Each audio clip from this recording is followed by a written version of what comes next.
नमस्ते बच्चों, my self Jaiswal sir. हम पढ़ रहे हैं class 12th chemistry chapter solution. Last class में हमने लिक्विड सॉल्यूशंस के लिए राउल्ट्स लॉ देख लिया था। Now we will extend our topic further. यहाँ पर हमने देखा था कि P total can be expressed in form of mole fraction of any of one component. तो मैंने यहाँ पर सल्यूट के टर्म्स में इसको एक्सप्रेस किया है। It can also be expressed in terms of solvent and this deduction shows that the total vapour pressure can be stated or expressed in terms of mole fraction of either of component, and the total vapor pressure over the solution varies linearly। ये भी हमने अपने graph में देख लिया था कि किस तरीके से लीनियरली वेरी करता है। So total pressure varies linearly with mole fraction. Only this graph also can be drawn with mole fraction. तो हम यहाँ देख रहे हैं कि X2 का मोल फ्रैक्शन जो कि सल्यूट का मोल फ्रैक्शन है वो 0.7 जैसे जैसे जा रहा है, टोटल वेपर प्रेशर भी लीनियरली जा रहा है। वहाँ ये दोनों की हाइट के एल्जेब्राइकली सम के इक्वल है। Now in this case we also see, यहाँ पर एक चीज़ और देखने को मिलती है कि जो मोल फ्रैक्शन है वो गैसियस स्टेट में भी है और जो मोल फ्रैक्शन है वो यहाँ पर भी है। तो यहाँ के मोल फ्रैक्शन से तो हमने इसको रिलेट कर लिया है कि that is the vapour pressure above solution is directly proportional to mole fraction of that component inside solution. ये तो बात हमने कर दी है और यही राउल्ट्स लॉ है कि the partial vapour pressure of one component above solution in liquid solution is directly proportional to its mole fraction in solution। तो ये बात कही गई है कि जो उसका आंशिक दाब है किसी भी द्रव्य पदार्थ का वो उसके partial pressure that is equals to mole fraction के बराबर होता है लिक्विड में। Now we will see vapour में भी तो ये दो चीज़ें हैं जहाँ पर ये पी टोटल किसके इक्वल है, that is equals to P1 plus P2। तो यहाँ पर अब इसका कितना कंपोनेंट है पहले वाले का, तो इन दोनों के भी अपने अपने मोल फ्रैक्शन होंगे। नाउ वेपर के केस में हम कैसे मोल फ्रैक्शन निकालें, so let us calculate the mole fraction in vapour phase. So in vapour phase जरा देखें कि उनका क्या मोल फ्रैक्शन है। देख लीजिए, जो ज़्यादा वोलाटाइल होगा भले ही उसकी यहाँ मात्रा कम हो, सो irrespective of its lesser amount it will vaporize more and it may have more mole fraction in vapor phase। तो यहाँ पर कम होने पर भी जो ज़्यादा वोलाटाइल है उसका यहाँ पर वेपर उसके ज़्यादा मॉलिक्यूल्स यहाँ होंगे और उसका मोल फ्रैक्शन वेपर फेज में ज़्यादा होगा। तो ये वोलाटिलिटी पर भी डिपेंड करता है कि किस कंपोनेंट का यहाँ मोल फ्रैक्शन ज़्यादा है। सो मोल फ्रैक्शन हम वेपर फेज में भी निकाल सकते हैं। Though it has no concern with Raoult's law. Raoult's law तो ऊपर के प्रेशर और नीचे के मोल फ्रैक्शन की ही चर्चा करता है and it relates only the vapour pressure to the mole fraction of that component inside solution. However the mole fraction in vapour state also can be calculated. जैसे कि इसी फार्मूले को फिर से यूज करो। सो पी टोटल क्या है, so in vapour phase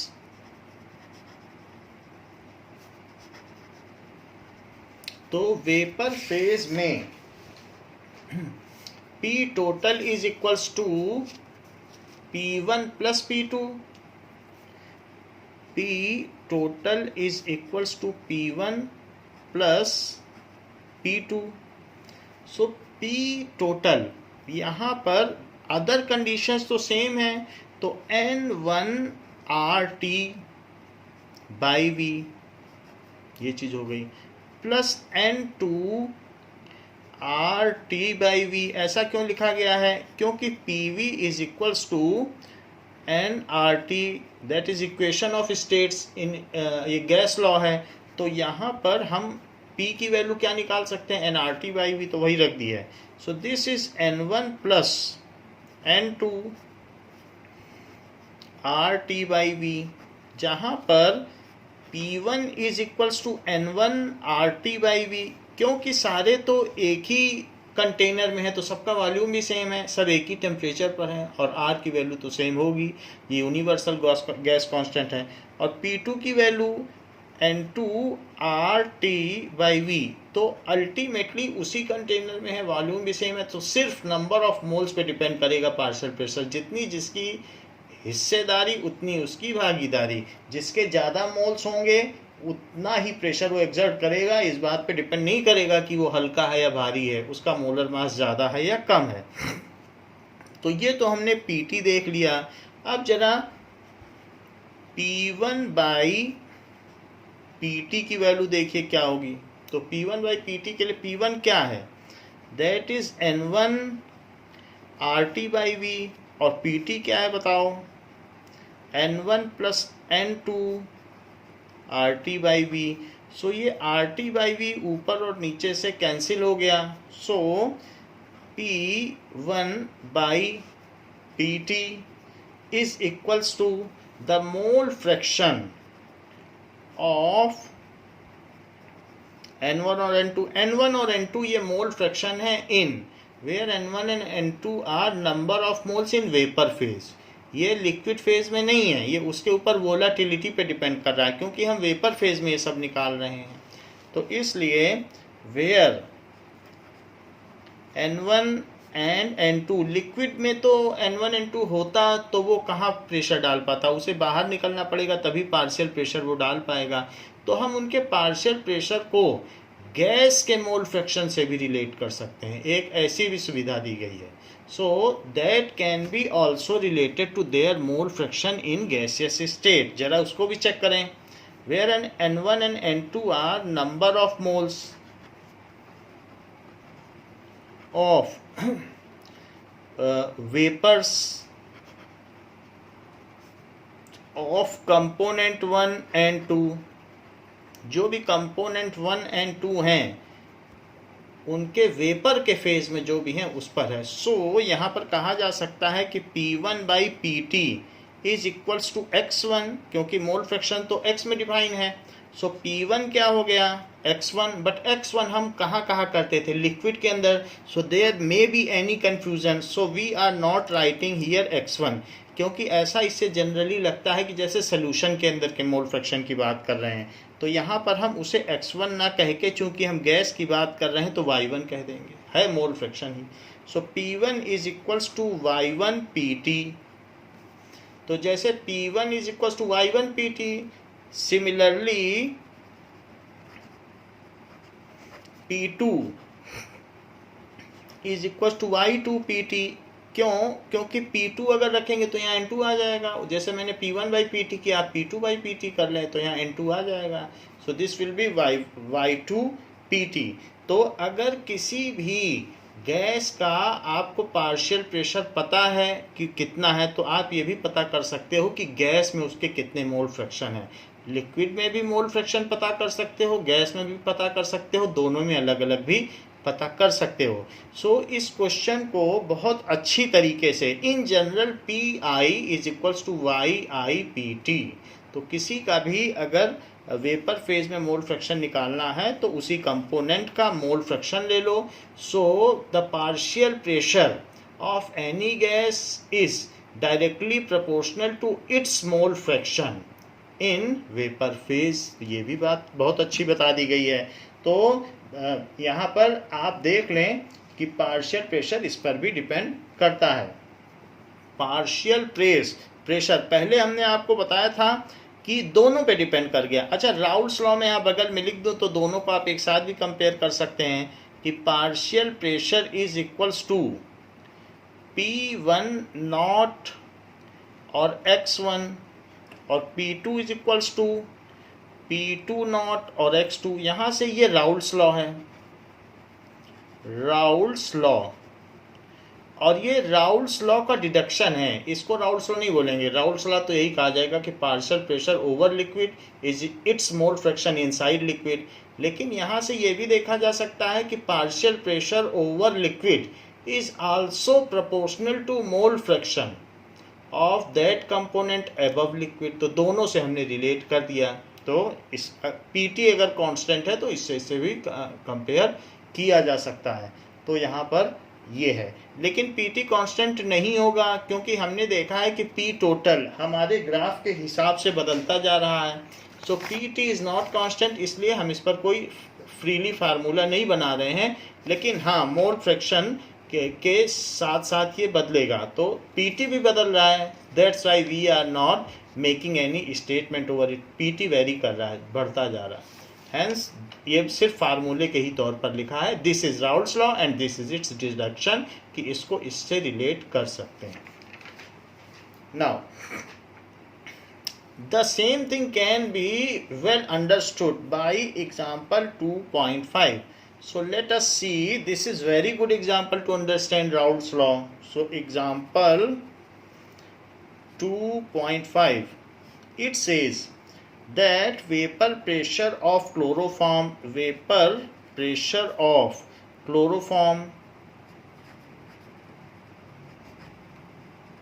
that is CHCl3, that is anesthesia के तौर पर यूज होता है। So and dichloromethane that is used in as solvents in paint.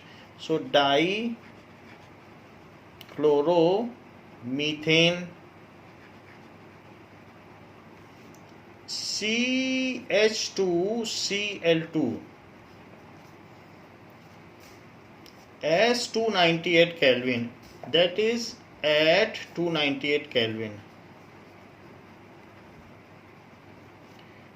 R 200 mmHg, R 200 mmHg and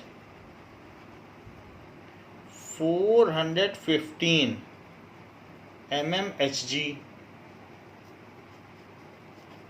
respectively.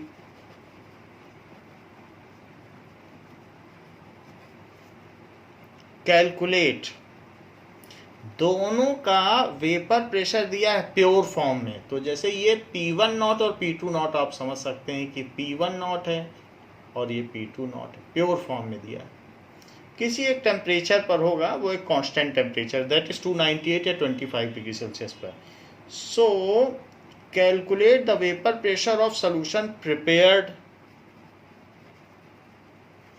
Calculate the vapor pressure of solution prepared by mixing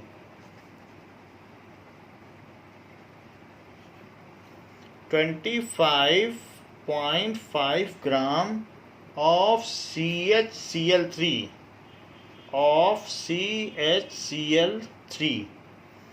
and 40 gram CH2Cl2 at 298 Kelvin, at 298 Kelvin। दोनों का composition दिया गया है कि अगर इन दोनों को इतने इतने क्वांटिटी में मिला दिया जाए, both are in liquid phase, तो दोनों को अगर मिला दिया जाएगा, क्लोरोफॉर्म भी लिक्विड होता है, CH2Cl2 भी लिक्विड होता है, dichloromethane. Now what will be the vapour pressure of the solution. तो वेपर प्रेशर क्या होगा, दैट इज P1 और P2 के बारे में पूछ रहा है मिलाने के बाद। And also calculate the mole fraction of each component in vapour phase, Y1 Y2 भी पूछ रहा है। Also component, also calculate mole fraction of each component, mole fraction of each component in vapor phase।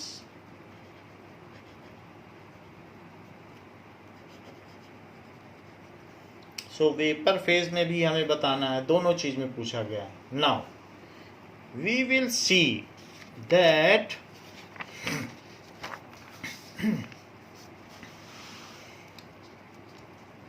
क्या क्या चीज़ें दी गई हैं और क्या क्या पूछा गया है। So first it has been given that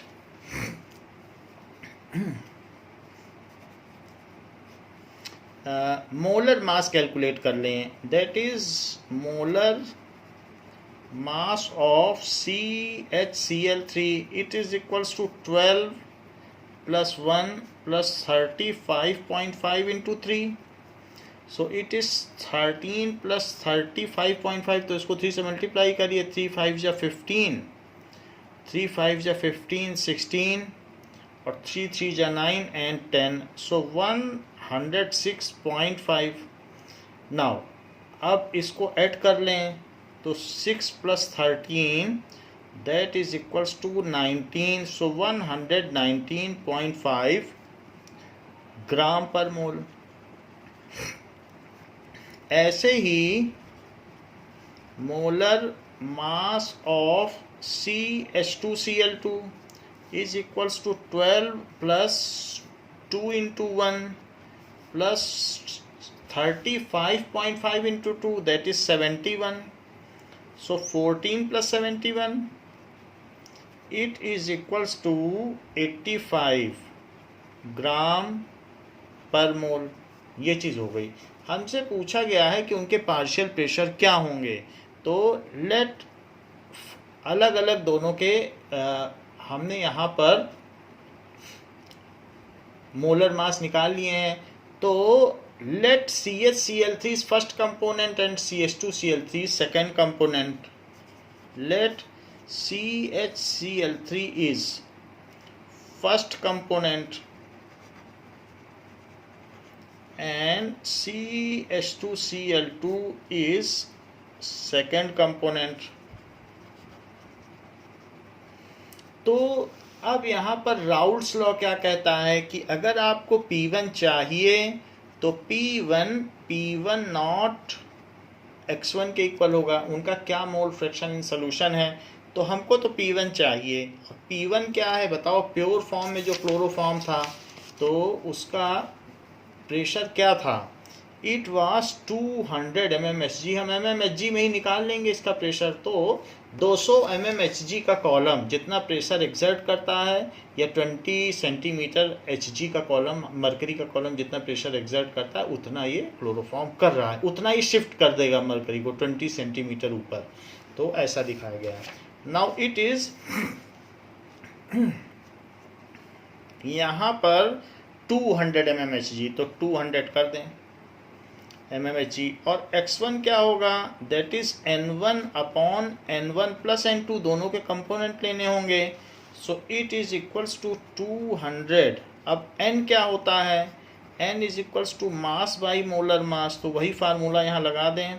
तो क्लोरोफॉर्म का कितना मास लिया गया है, बताया गया है कि 25.5 ग्राम क्लोरोफॉर्म ली गई है। तो 25.5 और डिवाइडेड बाई इसका molar mass, that is 119.5 upon 25.5। और साथ ही साथ जो दूसरी चीज़ ली गई है वो 40 ग्राम है, तो 40 अपॉन 85 ऐसे कर लिया। नाउ अब इसको आगे हम क्या करेंगे, इट इज़ 200 इंटू 25.5 को ऐसे ही रखिए 119.5 और डिवाइडेड बाई। सो इन दोनों को LCM में ले लीजिए। 119.5 into 85 and this is 25.5 into 85 plus इसके बाद 119.5 इंटू 40, तो इसका हमने LCM ले लिया ना। अब जरा देख लें 119.5 दोनों के डिनोमिनेटर में है, ये कैंसिल हो गया और ये चीज़ ऊपर चली जाएगी। So this is equals to 200 into 25.5 into 85 divided by इसका मल्टीप्लाई होगा और इसका मल्टीप्लाई होगा। तो आप इसमें से 5 यहाँ से कॉमन निकाल लें और 5 यहाँ से कॉमन निकाल लें तो 25 कॉमन आ जाएगा। तो मैं 5 देखिए दोनों में से कॉमन निकालता हूँ और यहाँ से भी तो 5 कॉमन आ जाएगा, तो 25 नीचे से कॉमन निकालता हूँ जिससे कि हमारा सिंप्लीफाई हो जाए। 5 इसमें से कॉमन निकालेंगे तो 5 5 या 25, तो ये 5.1 और 5 इसमें से भी निकाल लो तो 5 1 या 5 एंड फिर यहाँ कितना बचेगा 35, तो 5 7 या 35। ऐसे ही यहाँ से भी 5 लो, यहाँ से भी 5 लो, तो 5 2 जा 10 एंड 5 2 जा 10 एंड 5 3 जा 15, तो 45, तो 9 आ गया और 5 इससे ले लोगे तो इसके पास 8 आ जाएगा। ये थोड़ा सिंप्लीफाई हो गया। अब 25 से इसको कट कर दीजिए तो ये 8 हो गया। नाउ अब इसमें से 5.1 है तो 69। अब ये कुछ ज़्यादा कैलकुलेट नहीं किया जा सकता है तो इसको अब हम सिंप्लीफाई कर लें। इसमें अब और कुछ भी नहीं आ सकता है कॉमन, तो let us multiply it and add it. तो ऊपर आप ऐसे ही रखें, 8 है तो आप 8 से आप मल्टीप्लाई कर लें। 8 5 जा 40, 8 8 जा 64, तो 680 इंटू 25.5 एंड डिवाइडेड बाई, इसको कैलकुलेट कर लें तो that is 5.1। So 5.1 into 17 is equals to 86.7। तो ये 86.7 आया है, 86.7 और 8 से इसको मल्टीप्लाई कर लें so 23.9 into 8 is equals to that is 191.2। So 191.2 ये चीज़ आ गई। इन दोनों को ऐड कर लेते हैं। सो इसमें 86.7 को ऐड कर लें plus 86.7 is equals to 277.9, that is 277.9। सो नीचे आ गया 277.9 और ऊपर आप मल्टीप्लाई कर लें तो 680। Now 680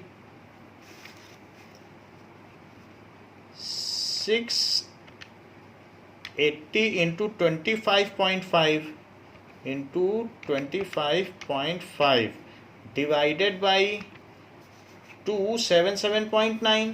so divided by 277.9 is equals to that is 62.396। it comes as 62.396 now। तो 62.39 को हम क्या कह सकते हैं, 62.396 आ गया है। सो इसको भी हमने मल्टीप्लाई किया था, इसे फिर से करना पड़ेगा। It is 62.396। इतने mmHg आ गया। Let us again multiply it 680 into 25.5 that is 680 into 25.5 is equals to 17136। सो ये चीज़ आ गई 17136। तो इससे ये वैल्यू आ गई। तो बुक में 62.4 है, so we can also approximate it as 62.4 mmHg। तो ये तो हमारा P1 आ गया। इसी तरीके से अब अगर हम P2 को कैलकुलेट करें तो उसमें जो हमारा पहला वाला मोल फ्रैक्शन है, तो देखिए P1 में हमारे पास ये था, तो P2 में क्या आ जाएगा उस चीज़ को हम कैलकुलेट कर लेते हैं। Now P2 is equals to P2 nought और X2, यानी P2 X2 के प्रोपोर्शनल होगा। सो उसका प्रेशर कितना दिया हुआ है, पहले वाले का 200 mmHg है और सेकंड वाले का 415 है। सो 415, इट इज़ 415, और बाकी चीज़ें क्या रहेंगी, जहाँ यहाँ 25.5 है, अब ये 40 आ जाएगा।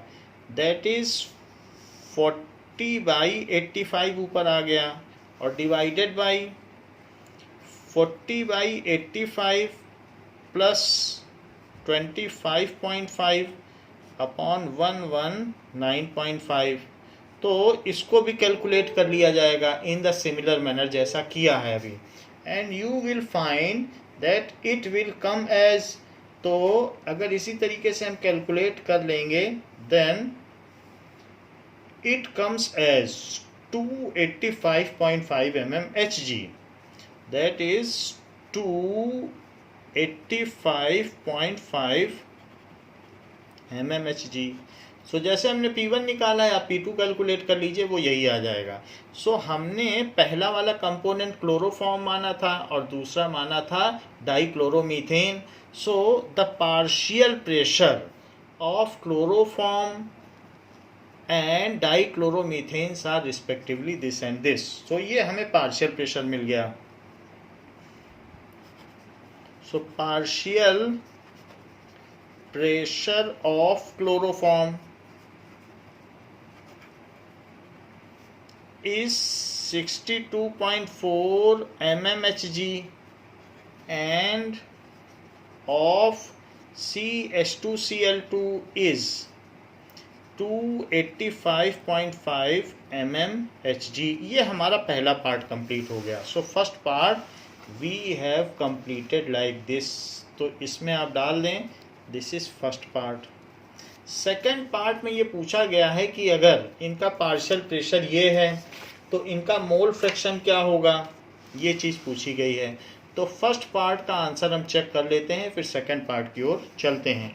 जैसे कि आप देख सकते हैं कि फर्स्ट पार्ट में यहाँ पर दिस इज 285.5 एंड 62.4 mmHg, तो 62.396 आया था हमारा, तो 62.4 है, और दूसरा वाला आप ऐसे ही कैलकुलेट कर लें।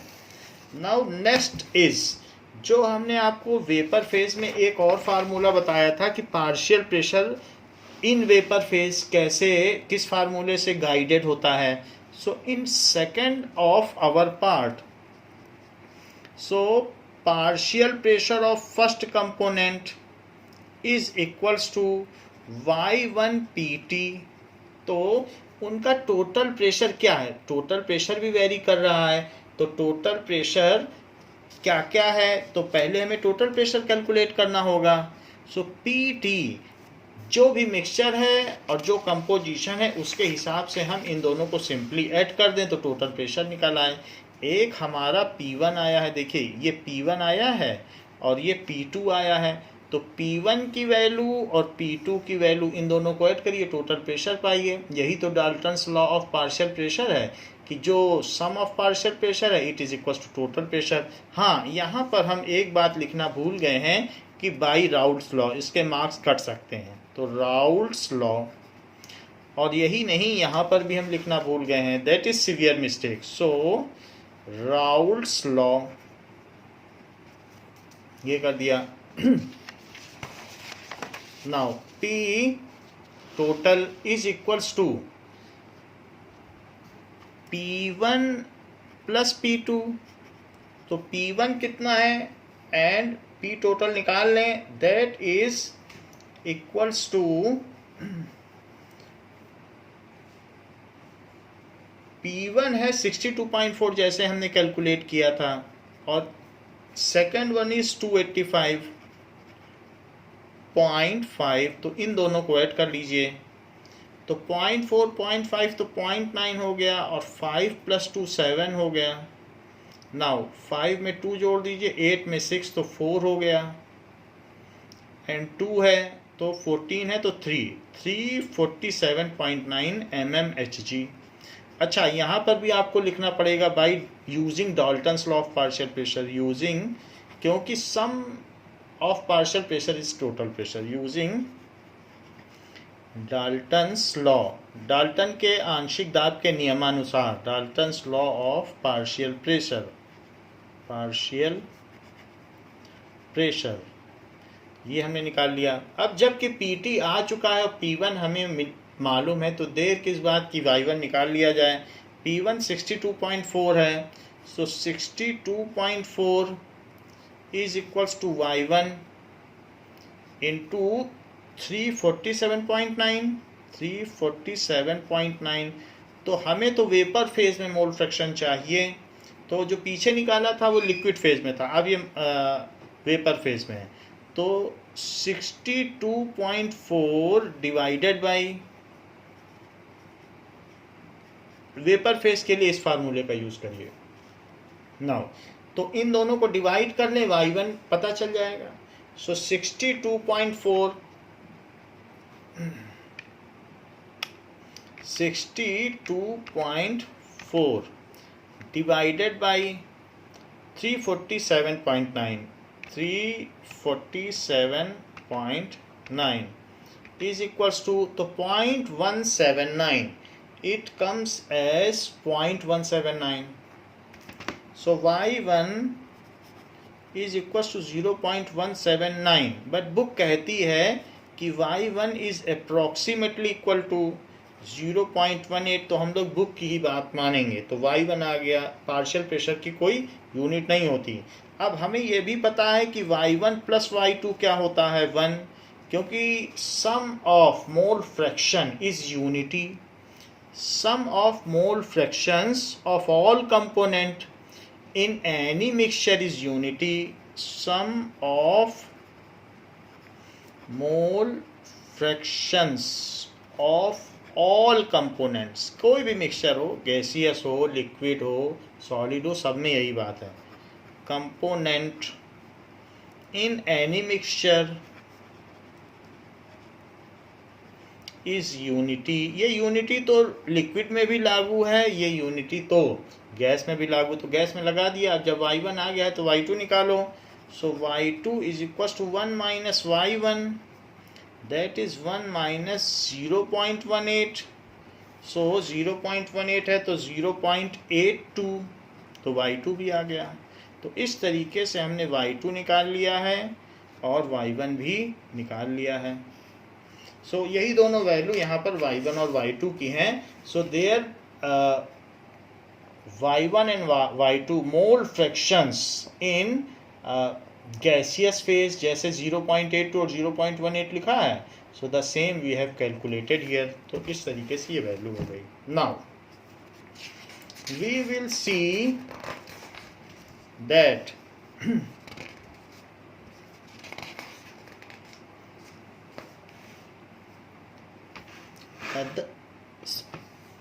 the similar question related to combination of Dalton's law and Raoult's law is given as in text question. So let us solve it.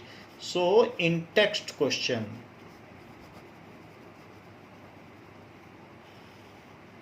page 47, it is giving, that is the in text question 2.8. So the vapor pressure of pure liquid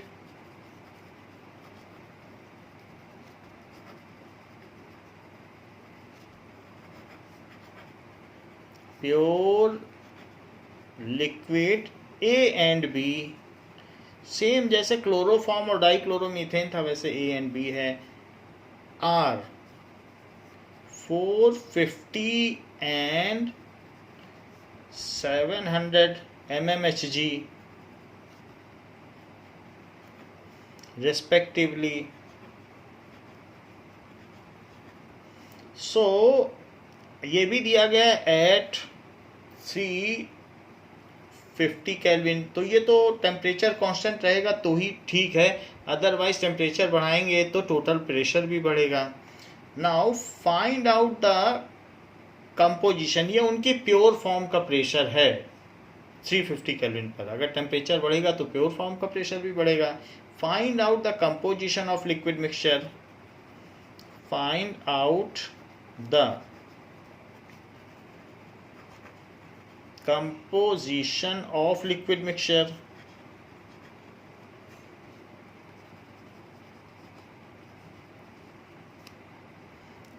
If total vapor pressure is 600 mmHg, if total vapor pressure is 600 mmHg,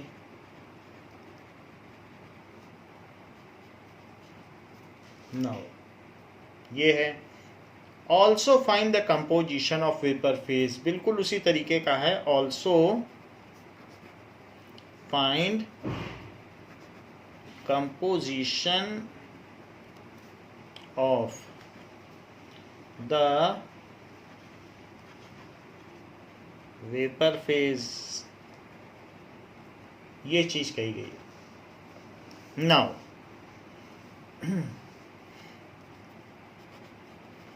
C there are two components, और हमको ये बताया गया है total vapour pressure भी दिया गया है। सो टोटल वेपर प्रेशर है और साथ में उनके प्योर लिक्विड के भी प्रेशर्स दिए गए हैं। तो हम सिंपली यहाँ राउल्स लॉ लगा सकते हैं, हमको तो कुछ भी कैलकुलेट नहीं करना है। So find out the composition, हमको तो मोल फ्रैक्शन निकालना है in this. So let us find out their composition.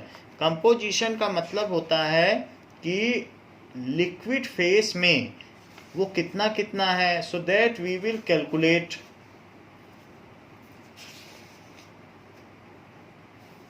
Now देखिए, by simple formula using Raoult's law. So देखो दो बात दी गई है यहाँ पर। टोटल वेपर प्रेशर की भी हमें ज़रूरत पड़ेगी। Total vapour pressure is 600 mmHg और पी ए नॉट क्या है, प्योर का। So P A naught is 450 mmHg and P total क्या है, इट इज 600 mmHg। तो अब अगर इनको यूज करते हुए हम राउल्स लॉ लगाएं, पीए मिक्सचर है उनका तो पीए होगा। सो मिक्सचर फॉर्म में that is X A into P A naught, ये है। So P A is equals to P A is equals to X A into P A naught. तो ये पी टोटल यहाँ पर हमको दिया गया है। तो अगर नाउ इसी तरीके से हम पी बी नॉट भी निकाल सकते हैं, दैट इज पी बी भी निकाल सकते हैं, दैट इज एक्स बी और पी बी नॉट। ये हमने यहाँ पर दोनों में राउल्स लॉ लगा दिया है। नाउ अब जरा देखें, जैसे हमने पी ए नॉट लिखा है उसी तरीके से पी बी नॉट की क्या वैल्यू है, दैट इज 700 mmHg। और ये दोनों फॉर्मूले हैं, these are Raoult's law. Raoult's law. और एक बात और भी हमें मालूम है कि पी टोटल क्या होता है। P total is P A plus P B, किसी भी कंपोजिशन में ट्रू है।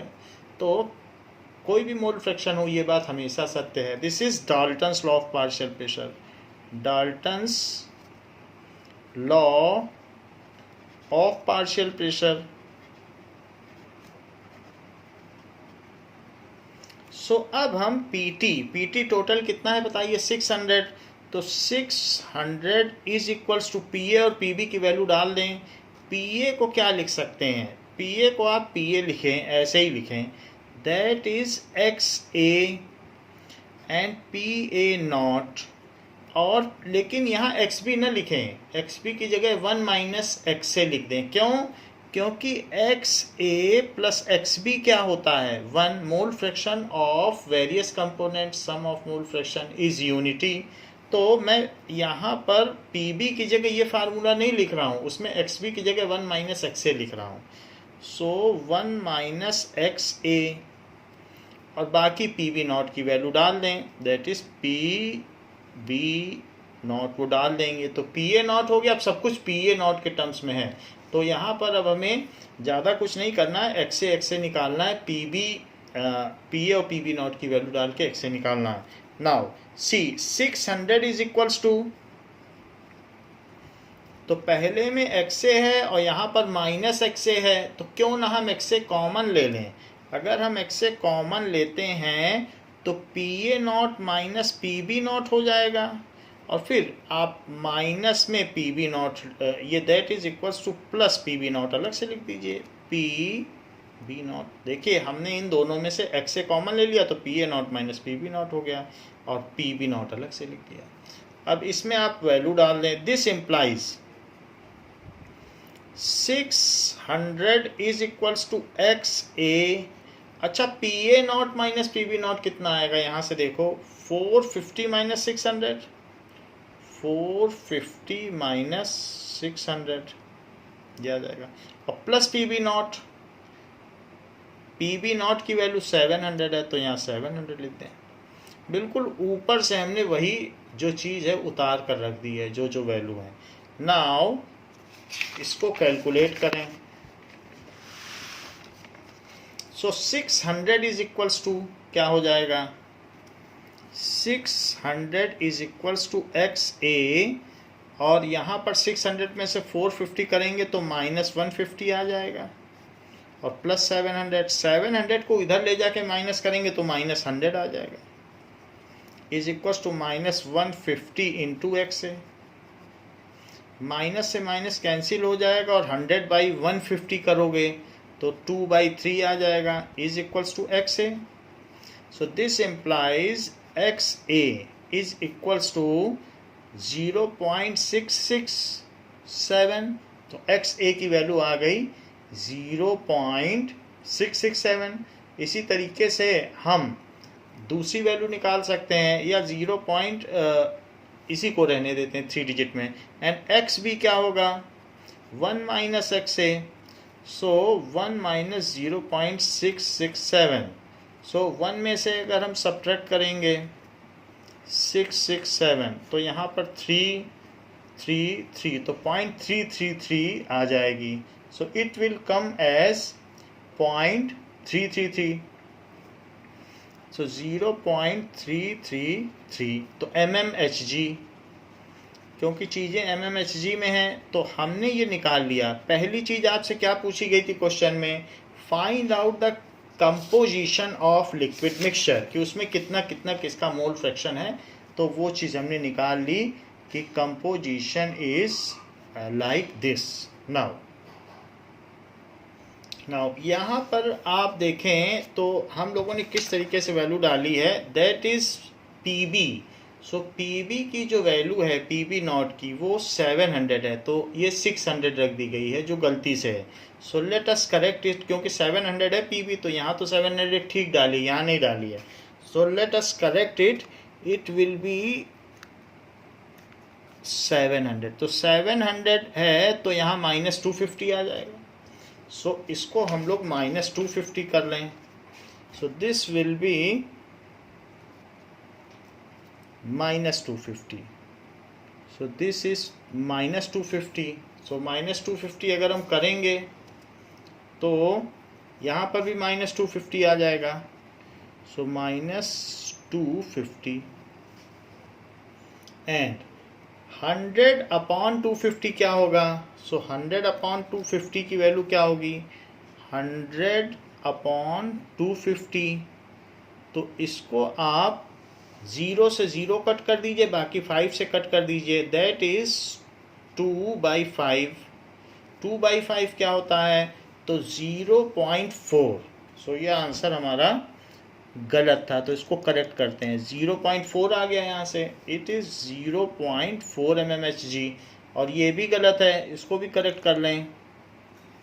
दिस इज 1 माइनस 0.4, तो this will come as 0.6 mmHg, तो एक गलती की वजह से क्वेश्चन गलत हो जाता है। Now we will see their composition at its vapour phase, तो वेपर फेज में इनका क्या कंपोजिशन है। सो ये तो इनका कंपोजिशन इन लिक्विड फेज आ गया. So A component, the mole fraction of component A in liquid phase is 0.4 mmHg and B component का मोल फ्रैक्शन, ये आप चाहे यहाँ लिख दें, अदरवाइज आप लास्ट में भी कंक्लूड कर सकते हैं. So it is up to you. So first answer है तो उसमें आप ऐसे कर दें, mole fraction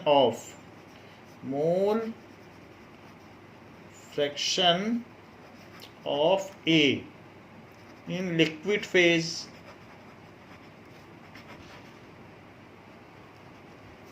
is 0.4 mmHg. 0.4 mmHg भी नहीं, क्योंकि मोल फ्रैक्शन है तो mmHg कैसे हो सकता है. सो ये भी गलती हुई है.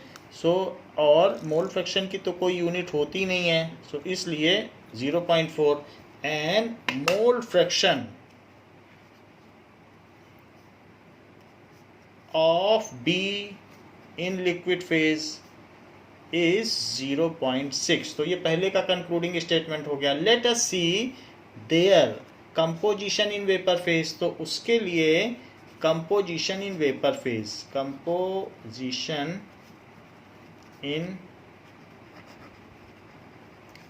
फेज, इसको करने के लिए हमारे पास एक फार्मूला है. Let us use that is equals to the composition, जो भी पार्शियल प्रेशर होता है पी ए का, it is equals to Y A P total.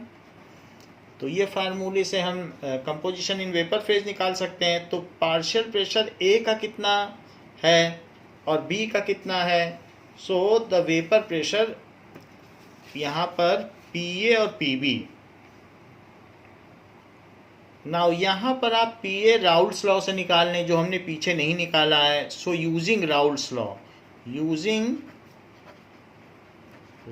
Law, so P ए कैसे निकालेंगे, क्योंकि वैल्यू रखनी पड़ेगी तभी वाई ए आएगा. So P A is equals to X A P total, X A into P A pure.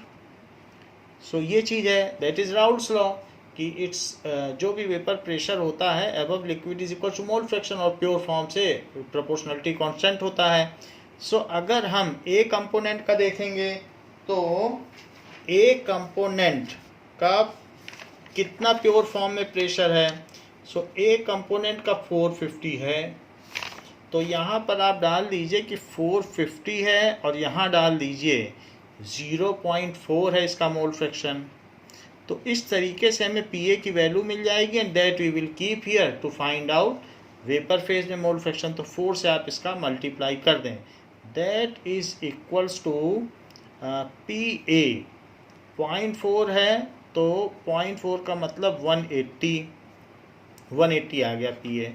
तो P A is 180 mmHg. So P ए की value हमारी इतनी आ गई, पी ए आ गया. नाउ जब पी ए आ गया है, now that we will keep at, this is P A, we will place this value here. So it is 180 is equals to Y A, और टोटल कितना आया है, टोटल बताया गया था 600 है. So Y A is equals to 18/60.